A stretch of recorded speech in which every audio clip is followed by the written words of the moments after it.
We are at the Harro East with Mr. Allan Harris. Allan, welcome to Rochester. Oh, thanks for having me here, man. What a wonderful place. Thank you. Now, we've been to your place many times in Harlem, and that great party where all the folks come through. It's not even friends, it's family that comes through. And if it's people you don't know yet, they become family when they leave. And so you've been able to foster that vibe everywhere you go in terms of performing, even in your music. How do you do that? Well, I was told at a young age, make people smile, and they'll smile back at you. And once people smile at you, they open up their hearts, and you basically can be yourself.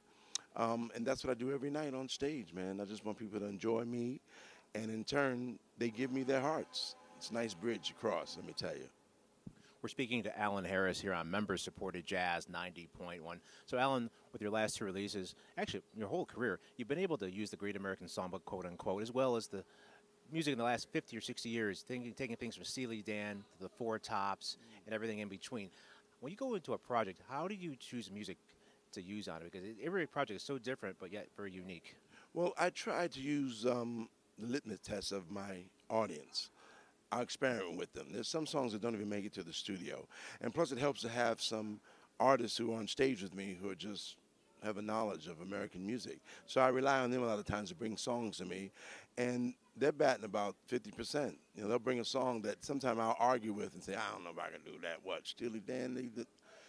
They'll bring an arrangement to me and play it at rehearsal. Next thing you know, it's on the record. We're speaking to Allan Harris here on Jazz 90.1. So, Allan, what have you been checking out these days? Well, I've been just traveling a lot. You know, I have a wonderful new bass player named Nimrod Speaks, who's in my drummer's band. Shares that tendon, fabulous drummer. So we've been breaking him in, and he's been a joy to play with. So we've been setting up a lot of tours where he gets to travel with us. And we've been doing some new material. We're trying to think of what, we're going to China, and in Australia, getting ready for that.